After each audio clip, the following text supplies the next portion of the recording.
살리지 못하는 경우를 많이 봐요. 오늘 본문이 딱 이런 본문의 말씀이거든요. 이보다도 더 큰 표적을 이 세상에 보여준 적이 있을까 할 정도로 나사로를 살리신 큰 표적을 보여주셨음에도 불구하고 자신들의 기득권을 놓치지 않으려고 하는 인간의 욕망이 오늘 본문에 기록되어 있어요. 예수의 하신 일을 본 사람들이 여럿 있었을 거 아니겠어요?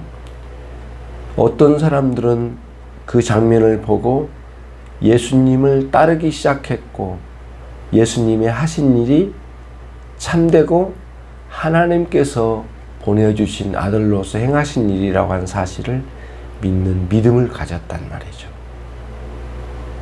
그런데 같이 본 사람 중에 어떤 사람은 이 예수님의 하신 일을 보고 바리새인들에게 가서 고자질을 했어요.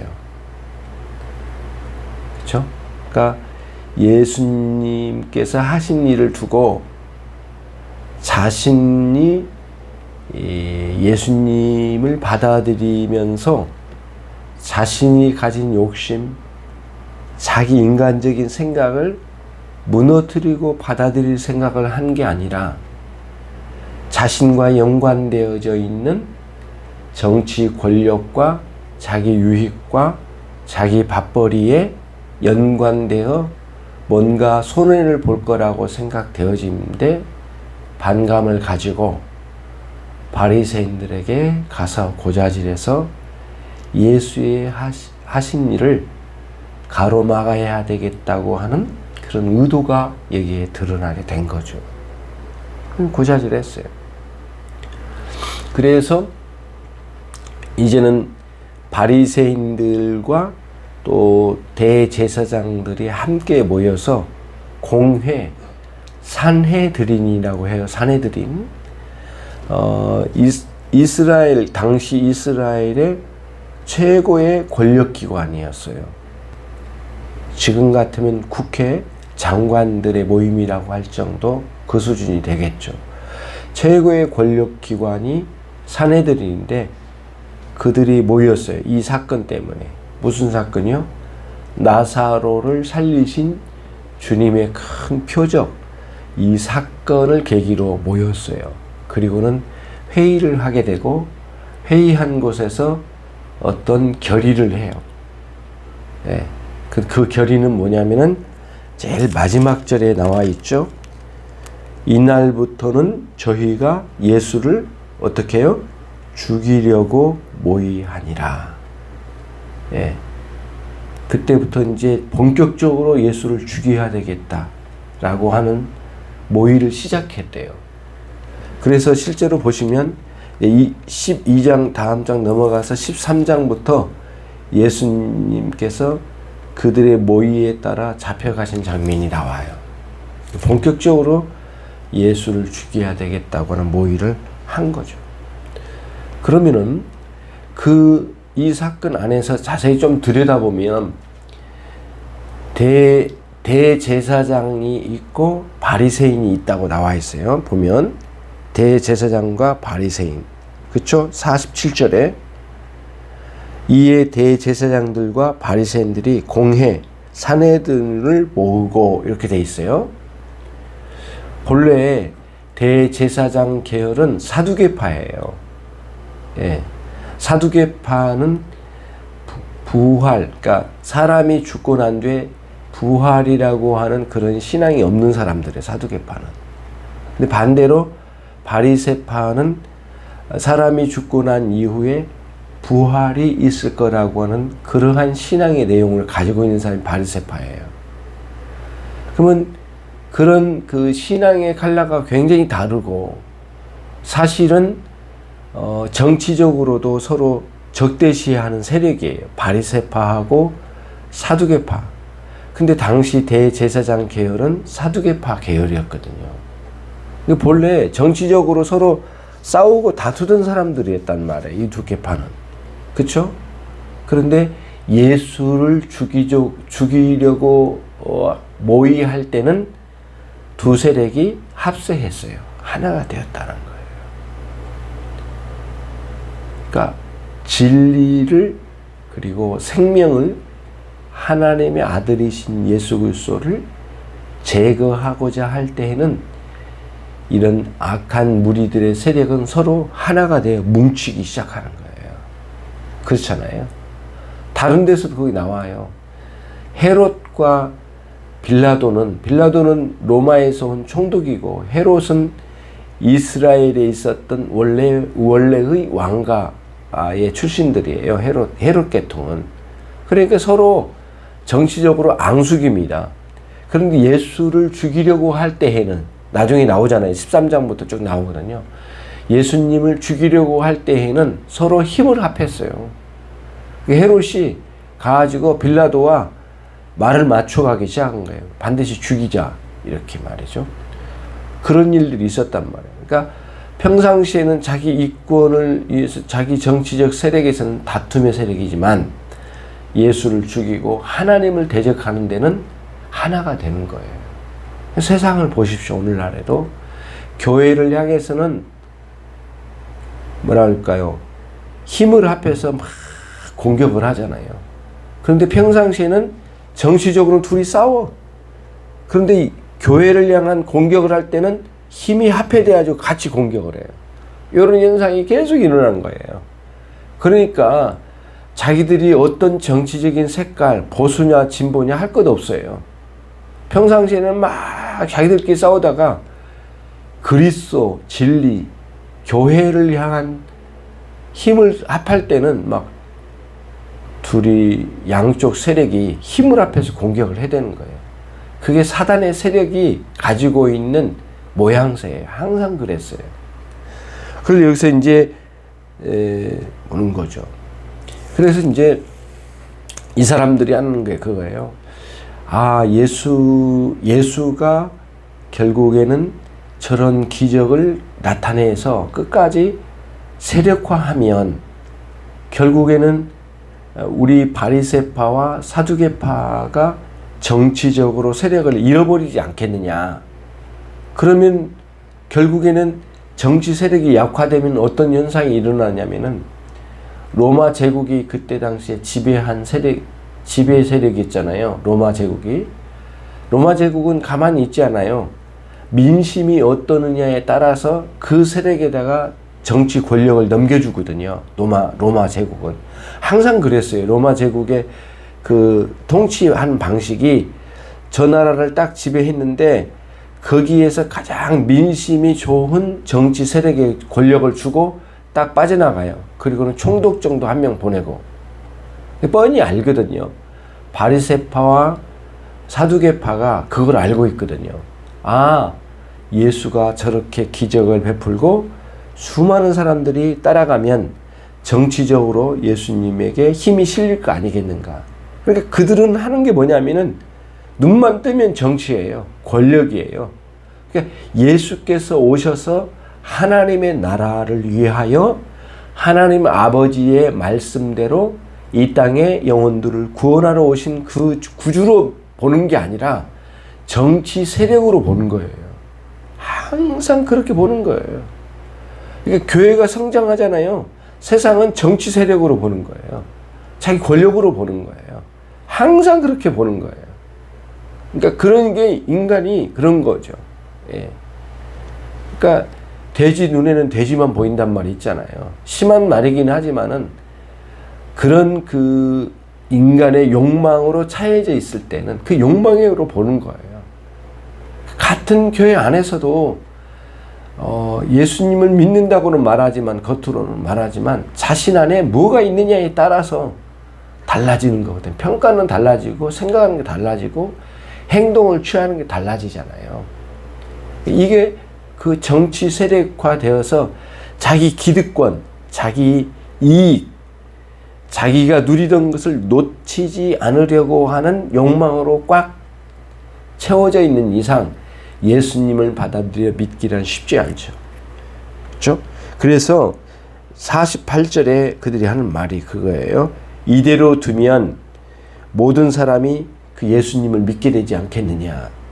그러면 로마의 사람들이 와서 우리를 보내버리고 쫓아내버리고 결국에는 이스라엘을 빼앗아가지 않겠느냐. 여기서 이스라엘 빼앗아간다고 하는데 정확히 말하면 그들의 본심은 이스라엘을 빼앗아간다기보다는 자신들의 정치 권력을 빼앗아갈 거라고 하는 그런 의미가 담겨져 있는 거거든요.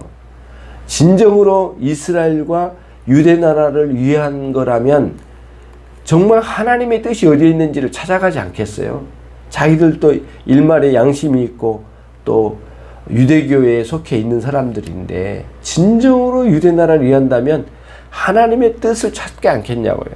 그러다 보면 예수님이 누구신지를 알아보려고 하지 않겠느냐고요. 진짜 진리가 뭘까? 하나님 뜻이 뭘까라고 하는 진지한 고뇌를 하게 되면 니고데모처럼 고뇌를 하지 않겠느냐고요. 바리새파이고 산헤드린의 한 사람이었던 니고데모는 고뇌를 했잖아요. 그런 것처럼. 근데 그들은 그런 생각 자체를 하지 않는 거예요. 왜? 자기 정치 권력을 빼앗기지 않으려고 하는 인간적인 욕망이 있기 때문에 그런 거예요. 신앙의 세계, 기독교 신앙의 세계에는 자기 생각이 주도를 이루면 절대 주님의 은혜를 받아들이지 않고 알아보려고 하지 않고 진리가 뭔지를 파악하지도 않아요. 그러니까 아예 처음부터 거부를 하는 거죠. 바리새파와 사두개파는 그런 가운데 빠져 있는 거예요. 그러면서 이제 결국에는 자신들의 기득권을 빼앗기지 않으려고 하는 거죠. 이게 오늘날 신앙생활에도 똑같습니다. 다르지 않습니다. 정말 다르지 않아요. 자신의 생각 이거를 꺾어놓고 하나님의 뜻이 그 자리에 들어오는 것을 바라기만 한다면 정말 신앙은 엄청난 변화를 이루거든요. 인생의 변혁이 일어나는 건데 그거 놓치지 않습니다. 절대 놓치지 않아요.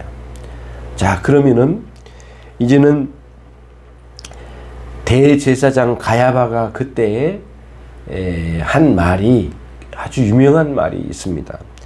49절에 보시면 그 중에 한 사람, 대제사장 가야바죠. 이 사람이 이제 발언을 해요. 나와서 저기에게 말하되 라고 했는데 영어 성경에서는 큰 소리로 말하되 이렇게 돼 있어요. 그러니까 큰 소리로 크게 외쳤던가 봐요. 가야바. 그때 그 해에 대제사장이었어요. 너희는 아무것도 모른다. 당신들은 아무것도 몰라. 그러면서 이제 산헤드린에 모인 사람들에게 외쳤어요. 뭐라고 외쳤냐? 50절. 한 사람이 백성을 위하여 죽어서 온 민족이 망하지 않게 되는 것이 너희에게 유익한 줄을 생각지 못한다. 너희들. 무슨 말이에요?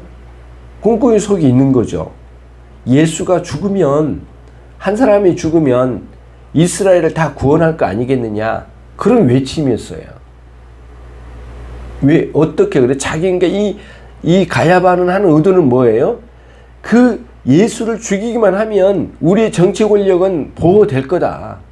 딱 한 가지다. 간단해. 왜 이렇게 복잡하게 생각해? 죽이자 가서. 그 말이거든요. 그런데 이제 문제는 뭐냐면은 이제 51절이에요. 요한 사도가 이제 40-50년 후에 이 요한복음을 기록했잖아요. 이 사건 이후에. 그렇잖아요. 그러니까 40-50년 후에 이제 이걸 기록했어요. 그러면은 이제 이 말씀을 기록할 때 성령에 감동되어 기록할 때에 51절이 어떤 의미로 평가되었냐면 그때 당시에 그 가야바가 한 말이 어떤 의미가 있느냐면은 이 말은 스스로 함이 아니요 라고 했어요. 하나님께서 그 예수를 죽이려고 하는 그 무리들의 입을 통하여 그 무리들의 모임에 하나님께서 역사하셔서 그 가야바가 자기의 권력을 유지하기 위하여 예수를 죽여야 마땅하다고 한 말이 사실은 하나님의 계획이 거기서 드러났더라는 거예요. 그게 51절이에요. 이 말은 스스로 가야바 스스로 한 말이 아니다. 그 해의 대제사장이므로 예수께서 그 민족을 위하시고 52절 또 그 민족뿐만 아니라 흩어진 하나님의 자녀를 모아 하나 되게 하기 위하여 죽으실 것을 미리 말함이러라. 무슨 뜻이에요? 하나님께서 계획하고 계신 바는 뭐냐? 예수 그리스도를 여기에 보내주셔서 이스라엘 가운데 있는 하나님의 진정한 구원할 자를 구원하기 위하여 예수를 십자가에 희생시켜야만 하겠다고 하는 계획이 있으셨다는 거예요. 근데 그거는 가야바가 알 일은 없죠. 알 길이 없었죠. 심지어는 이 순간까지도 12제자도 다 깨닫지 못했어요. 이렇게 큰 계획이 있는지를 몰랐단 말이에요. 언제 알았어요? 예수님께서 실제로 십자가에 죽으시고 3일 만에 부활하시고 승천하시고 오순절에 성령이 임하시고 난 이후에 이 제자들이 큰 깨달음을 가졌어요. 그때서야 하나님의 계획을 알게 된 거예요. 그리고 그때서야 구약의 말씀을 다시 되돌아보니까 구약의 말씀 속에 그 하나님의 숨겨진 계획들이 있었더라는 거예요. 그리고 난 뒤에 이 말씀을 40-50년 후에 기록을 하면서 가야바가 그렇게 외치면서 예수를 죽이고자 했던 모의를 할 때 한 말이 사실은 자기 자신들의 권력을 유지하려고 한 발언이었지만 하나님께서는 하나님의 계획을 이 추악한 가야바의 이 입을 통하여 예언케 하셨더라는 거예요. 하나님의 계획은 그 속에 숨겨져 있었던 거예요. 인간은 인간의 욕망대로 한 짓이었지만은 이게 굉장히 놀라운 사건입니다. 이게 보통 사건이 아니에요. 여러분, 구약의 발람이 이스라엘 백성들을 저주하려고 나온 거짓 선지자가 나타나잖아요. 그 발람이 막 저주하다가 뭐라 할까요? 자기도 모르게 예언을 했어요. 이스라엘 가운데서 자기가 큰 별을 보는도다. 그 별이 일어나게 되어서 큰 일을 이루게 될 거라는 거예요. 발람이 한 예언입니다. 발람이 이스라엘 향해서 막 저주를 하다가 그 예언을 한 거예요. 별은 누구예요? 메시아예요, 메시아. 메시아가 오셔서 크게 일어날 거란 거예요. 이스라엘 가운데서. 그 발람이 저주하러 나왔지 예언하러 나온 사람은 아니거든요. 근데 하나님께서 그 발람의 입을 통해서 예언케 하시는 그런 일이 구약에도 있었듯이 이 신약에도 이런 일이 일어났던 거예요. 굉장히 오묘하죠. 그러니까 여기에 깜짝 놀란 거죠. 요한 사도도 이 사실을 깨달았을 때는 엄청 놀랐을 거란 말이죠. 이런 거예요. 말씀을 정리하고 되돌아봅니다. 인간과 이 세상의 욕망에 사로잡힌 자들은 진리가 자기 앞에 와 있음에도 받아들이지 않아요. 왜? 자기 욕망과 자기 기득권을 지키기 위해서는 어떤 것도 받아들이지 않아요. 심지어는 하나님의 아들도 용납하지 않아요. 이게 인간고 인간의 마음이고 세상이에요. 사단은 이 하나님을 대적하는 이 사단의 어둠의 세력은 이 인간의 욕망을 100분 활용하여 대적하기를 좋아했어요. 예수님 시대에도 예수님을 직접 대해서도 오늘날 성도들의 마음에도 이와 같은 방식으로 어둠의 세력은 끊임없이 일을 하고 역사하고 있잖아요. 우리는 이 실체를 눈여겨볼 필요가 있는 거예요. 이 대목에서. 그러면서 우리가 이 어둠의 세력은 인간의 마음을 어떻게 이용하고 악용하면서 하나님을 끊임없이 대적하는 세력과 결탁되어 있는지를 알 수가 있어요. 인간은 몰라요. 사람은 그게 어떤 건지는 몰라. 오로지 자기 욕심에 사로잡힌 것밖에 모른단 말이죠. 그러면서 진리, 사실, 예수 그리스도의 생명, 아무리 자기 앞에 좋은 걸로 심지어는 죽은 자를 살리신 장면으로 보여줬음에도 불구하고 받아들이지 않더라는 거예요. 그러니까 하나님께서 인간의 그 마음을 해치셔서 그 가운데 하나님의 은혜를 부어주시기 전까지는 인간이 죽었다 살아난들 변화되지 않는다는 거예요. 죽었다 살아난다가 하더라도 변화되지 않는다는 거예요. 인간은. 하나님께서 그의 마음을 찢으셔서 그 가운데 은혜를 부어주시기 전까지는 기도하겠습니다. 하나님 아버지, 저희가 나사로의 죽음에서 예수께서 살리신 장면을 통하여 이 세상의 태도를 살펴보았습니다. 오늘날 인간이 어떤 존재이고 욕망에 사로잡힌 인간을 통하여 사단의 어둠의 세력이 어떻게 역사하고 있는지, 그리고 하나님의 계획은 그 가운데서 흔들림 없이 계속되고 있다는 사실을, 하나님의 목적대로 이루어지고 있다는 사실을 눈여겨보게 됩니다. 저희가 오늘도 이 어둡고 캄캄하고 무질서하고 황당한 시기를 지나고 있지만은 하나님의 위대하신 구원의 계획은 성취되어져 가고 있다는 사실을 믿고 그리스도이시고 우리의 진리가 되신 예수님을 따르는 참된 신앙에서 오늘도 흔들림 없이 걷도록 저희를 은혜와 진리로 인도해 주시기를 원합니다. 흩어져 있는 인천 열린교회 모든 권속들을 오늘도 축복하여 주시고, 하나님 이 세상에서 살아간 가운데 낙심하지 아니하고 오늘도 믿음으로 승리하는 모든 권속들이 되게 해 주시옵소서. 예수 그리스도의 이름으로 기도 올리옵나이다. 아멘.